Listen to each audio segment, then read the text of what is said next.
Good evening. Are you having some trouble keeping those inner dialogues at bay, that wise man who's telling you you're going to hit it in the out of bounds? I think I might have a solution for you. See you in a minute.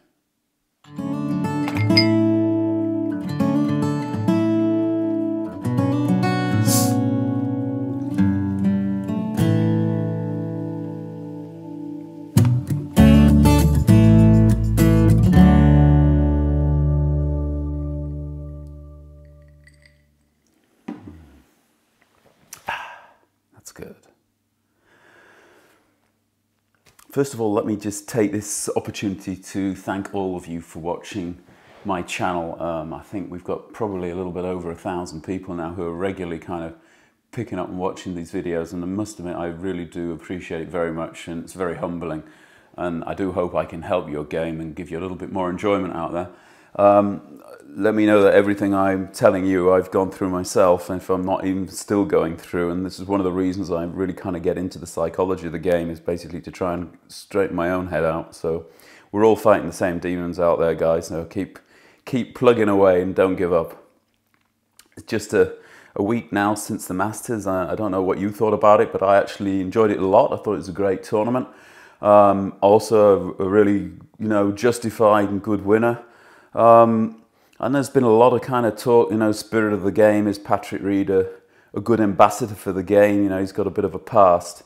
But I honestly think in the spirit of the game, give the guy a chance. Everybody deserves a second chance in life. And I think we read a lot of articles and hear a lot of stuff on the net nowadays and believe it all to be true. And, I've never been able to sit down with this guy and have a chat with him. So I don't know what really happened or what his problems were or are, and I think we ought to really kind of give him a chance and get behind, because he played 4 great rounds of golf and he kept it together down the back 9, which is probably one of the most difficult things in this game, is basically controlling your thought processes when you come under pressure, dealing with yourself. And I think that's really one of the things that all of us golfers fight with, and if we can find ways of actually fighting those demons and getting our own thought patterns under control, that's really what we're trying to do. So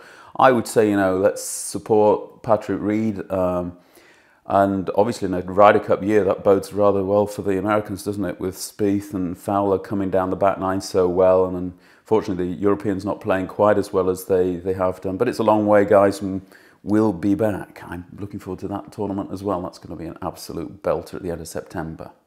So the reason I'm here this evening is I thought I would share with you something I found out last year, which has to do with basically these kind of inner dialogues that we all have with ourselves and the cause for them. I think what we're really doing, it's kind of a conscious mind going over and over all of the possibilities, trying to help us play better, trying to tell us what to do. And I read a very interesting article, I'll link it down below, which I would recommend you all reading, which was done by a couple of British psychologists, a guy called David Oakley and another one called Peter Halligan from the London College University and the Cardiff University.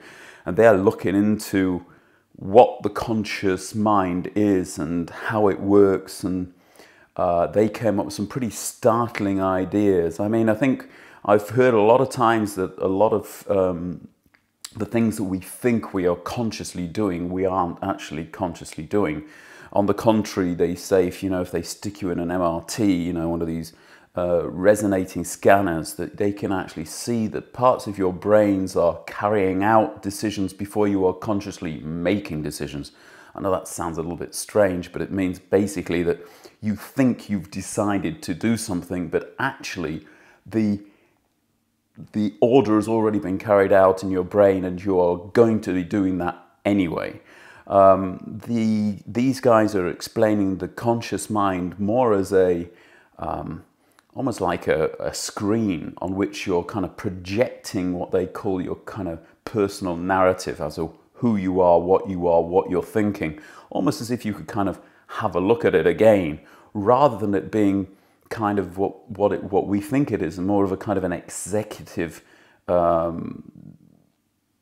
who's sat there deciding whether we're doing everything right, who is controlling our life and making decisions for us, and to a certain extent trying to protect us. What does this all kind of mean for a golfer? Well, to a certain extent it means that a lot of the dialogues we're having, a lot of the decisions that we're making when we're on a round of golf, really we have already made. Yep, I know that's a bit of a strange one, but it means that when I stand behind a golf ball and I'm trying to remind myself to turn my hips or keep my head down, I have actually already made that decision. In order for me to actually think about it, another part of my brain has already thought about it. So if I extrapolate that one, it could mean then that whatever I am doing, I don't have to think about it because my brain already knows what I'm having to do. And that really backs up the way that I'm trying to kind of learn and teach the game myself, is that if my body has certain abilities and all I have to do is call them up, then maybe I don't have to be consciously calling them up, but simply putting myself in a situation where the unconscious mind is automatically associating these movements with the situation that I find myself in. I think if you actually look at other parts of your life, you'll see a lot of situations where this happens. I think driving a car is one of the best ones. You know, how often you kind of look over your shoulder and you can see that parking space, and then you park. You're not really thinking about turning the steering wheel or pressing the clutch. You just park. And on the contrary, if you ever get to a situation where you're thinking, I don't think I'm going to get in there, or have I turned the wheel enough, that's when it all goes pear-shaped. So a lot of things that we actually do in life are happening on an unconscious basis, and we're quite happy to let that happen. I mean, driving a car is a damn sight more dangerous than swinging a golf club, although we will trust ourselves to drive a car, listen to the radio, have a chat with the passengers, rather than concentrating totally on exactly what we're doing. When we're standing over a golf ball, though, you know, we are convinced we've got to be watching every move we do in case we do something wrong. I mean, you've never stood on a putting green and made a full swing. So what conscious thought is stopping you from making a full swing and telling you just to make a putt swing? So theoretically, there's something in your brain which already knows you're putting, and it's already carried out an order to putt.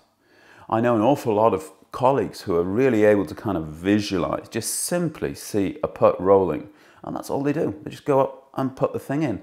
And I know that when I play my best golf, I'm not really thinking about anything, not to do with technique at any rate. And often it's a kind of a strange kind of background hum, this kind of smile that I've got of this feeling of confidence and being able to do what I'm actually trying to do. Playing kind of within myself, within my abilities, and planning my way around a golf course. And that's when it works. And there are other days where, you know, you're just fighting it the whole time. And every time you stand up to a golf ball, you're reminded of bad shots. And every time you can see the putt rolling past the hole, you just can't see it going in. And it just becomes such a battle. And then there's this kind of sometimes really bad train of thought you get in, where it's almost as if there's kind of two of you in there. One of them saying, okay, well, this is what I'd like to do. And the other one's saying, well, you know, you're kidding yourself. You're never going to get to do that. And this kind of dialogue is basically almost like an unconscious chat with your own conscious mind. So, which is, we've given what these guys are saying as something like a kind of an executive role in our lives, and almost as if everything that we do has got to go through this conscious guy before it actually comes to me. And what they're saying is basically the conscious mind is a bit like a rainbow. It's something that we just don't understand. Now, obviously, we all understand what a rainbow is, and it's caused by light refracting through rain. But that wasn't always the case. And they're saying, you know, in Greek mythology, people thought this was a kind of a road to heaven, and even in the Bible, you know, they were talking about it being God telling everybody he's not going to, you know, dose the world in water again.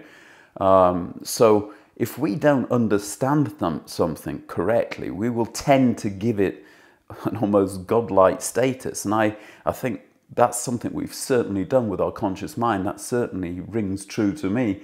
And I really see my conscious mind almost as being the boss who's deciding what's happening to me on a daily basis.